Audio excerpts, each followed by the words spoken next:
Hi everyone, thank you for watching the Graham Strategies channel.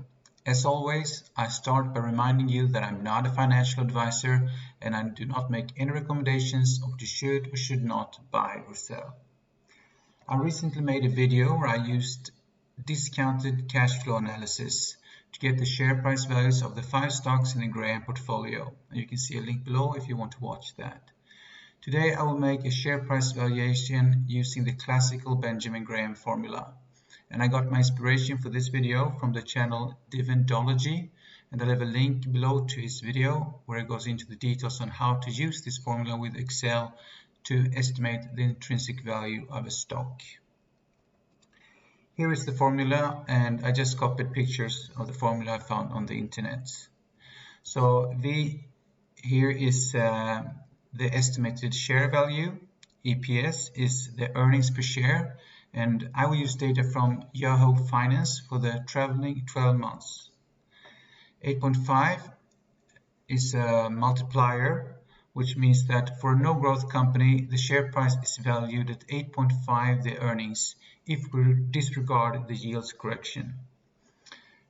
2 is a multiplier of the expected growth per year, where G is the expected growth rate for the next 5 years, and all this is multiplied by 4.4, which is the average yield of a AAA corporate bond, and Y is the current yield of a AAA corporate bond.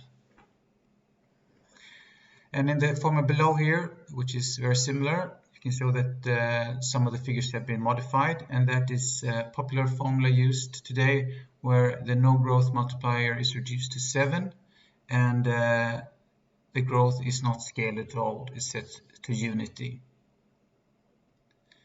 And applying this formula on the 5 Graham portfolio companies and using data from Yahoo Finance, the following valuations are obtained. So here at the top we see that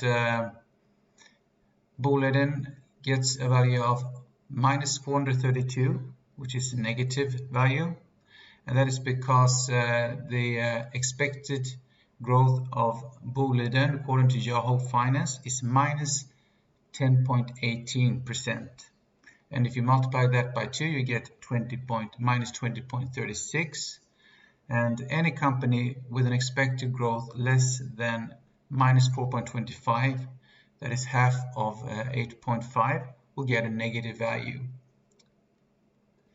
For the other companies, we get a value of, for Skanska, 300 crowns, Betsson, 985 crowns, using this ridiculous estimate for the future growth of 45.46%, which I got from Yahoo Finance. And Billerud, 354, and JM is value 841 crowns. And next to the valuation, you can see the current share price. You can compare the calculated value with the share price, with the current share price. And using instead of the expected growth, we use the past 5 years as an indication of future expected growth. We get another valuation, and we see that Boliden is valued to 1,239 crowns, Skanska 698 crowns, Betsson 262, Billerud 1,167, JM 286 crowns. So quite a different picture, especially Boliden, which becomes positive with a value of 4 times the current share price.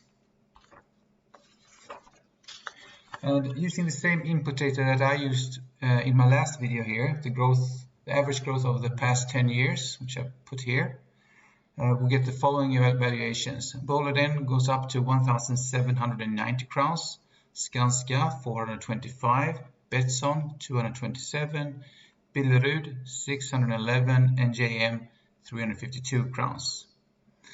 And there's another column here which is called MOS, which means margin of safety.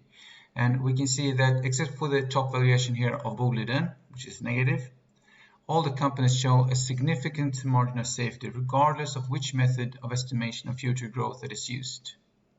So it's no wonder that these companies are ranked at the top using the Graham 7 criteria for the defensive stock investor. But let's also look at how the valuations change if we use the slightly modified formula, which I showed you before, with 7 times earnings per share and just 1 times growth.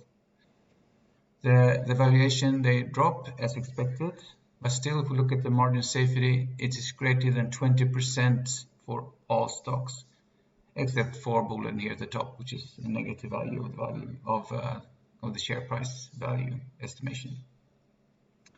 So that was all for today. Stay tuned for updates on the portfolio, subscribe and hit the notification bell to receive updates when I release a new video. So until next time, as always, stay sharp and follow your passion.